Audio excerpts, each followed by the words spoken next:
We're back with another edition of the Sacred Heart Coaches Show as we prepare for Week 4 of the college football season. Dan Gardella joined with the head coach of the Pioneers as they prepare for their matchup against Dartmouth this coming Saturday, Mark Nofri. Coach, 21-7 win over Morgan State this past Saturday.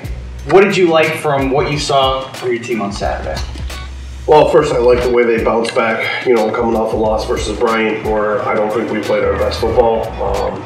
Again, we talk about playing hard and playing fast and, just everybody pulling for each other. I don't think that happened at the Bryant game. And, we talked about it all week, what our expectations were and how we built the culture at Sacred Heart and the type of kids that we have.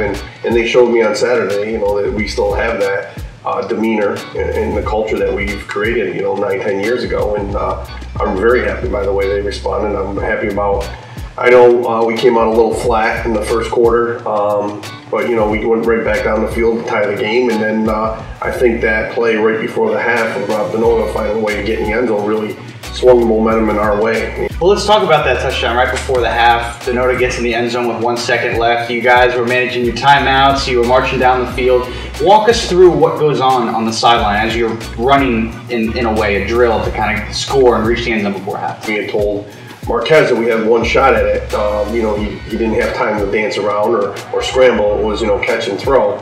And when he went to throw, it wasn't open. Our first target, he went to a second read.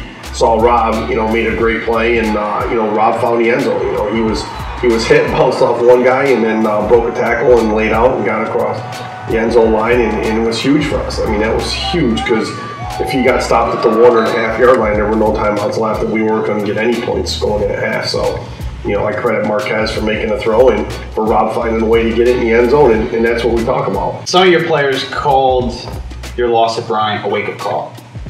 In a way, how did you feel that your team prepared differently prior to the game against Morgan State?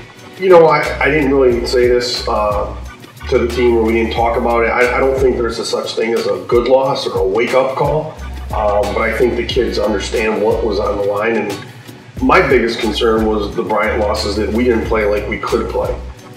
We were outplayed. They out-physicaled us, and I didn't like the way we played, and I didn't like our demeanor that night. Well, now you prepare for a team like Dartmouth, who is in the Ivy League, has really established themselves as one of the better teams in the Ivy League. How do you use a game like that for a team that has been successful in recent years to challenge your own team as you prepare for another week of football and moving forward into what will be a very tough Northeast Conference slate for your schedule? We talk about it, the kids always want to be the best and they want to be, ranked in the top 25 at the end of the year. Well, here's a team that's usually, I think the last 5 or 6 years, they've finished in the top 25 that won the Ivy League title. There's a huge tradition, and Coach Stevens up there has done a great job. They're one of the better FCS teams in the country year in and year out, probably the last 5 or 6 years. I know we've lost to them the last 3 times we played them.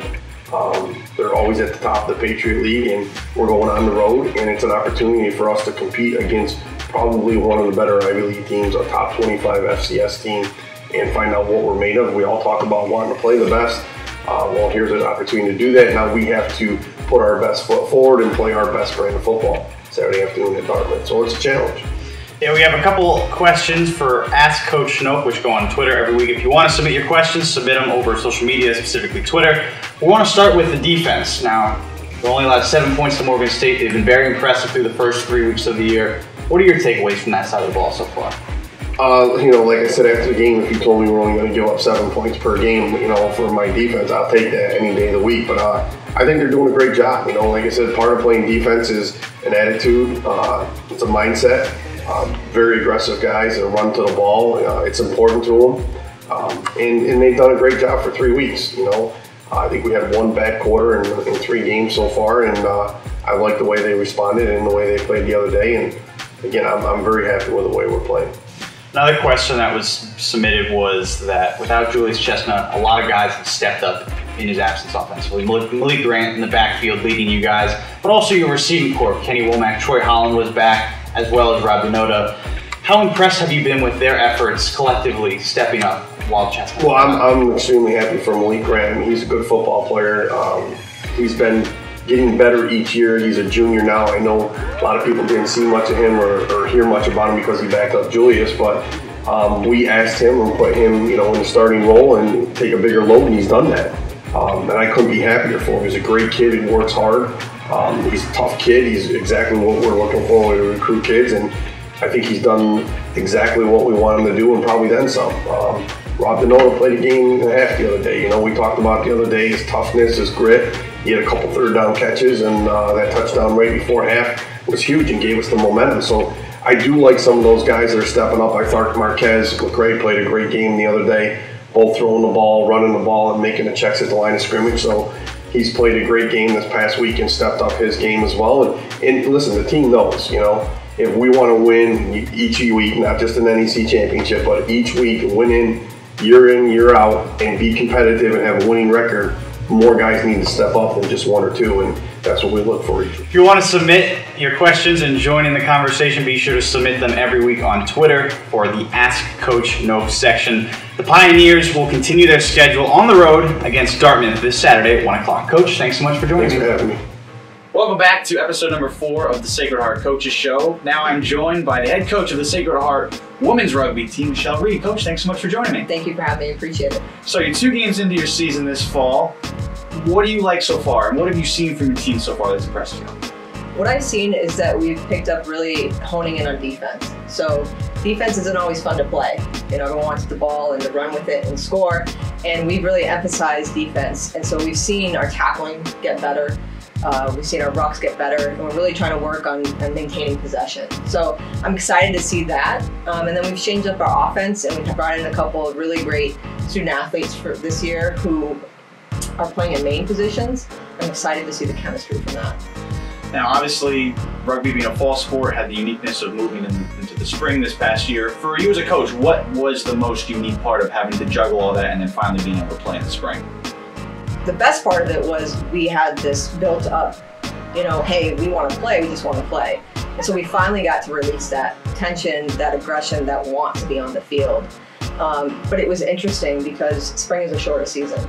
And so we didn't have as much time outside on the field. We dealt with snow, we dealt with rain. In the spring, we're usually doing 7s, a lot shorter season. So to play 15s in the spring and try to get as many games as we can in the Northeast is a little difficult. But we dealt with it. And because we were just excited to be on the field, we found a way to make practice work. Now, your program has had a really unique opportunity. You've been able to host some rugby national teams here in Fairfield, but you've also had some of your own players go and get looked at by the national teams as well. As a recruiter, how much easier is it to promote your program when you have those things in your back pocket that you can tell the recruits? It's always great to have that pathway to the national level. You have the students who come in who really are looking at playing at professional level, national level. They want to go overseas and get contracts. So for me to be able to say, we have the USA Rugby National 15 team that comes and trains and scouts on our campus, it really helps when I go to that recruit and say, you want to play at the next level? Well, they come to us and they know our campus, they know our facilities. And then being able to have that connection with that elite team, those coaches, allows me to have a direct link if I think someone is in that line that can have the potential to go to the next level. Then I have that direct line to those coaches to be able to say that. So in terms of recruiting, I think a student who's ready for that or wants to do that, it helps me sell the program. Not only our campus and our facilities, but the fact that you could end up having the opportunity to go to the next level because we have that connection and that link. And since you came and started the program essentially back in 2015, you have continued to take the steps to build the program. How special has it been for you to see this from the very beginning to where it is now? It's been a crazy roller coaster. I mean, we, at one point, we're losing pretty bad.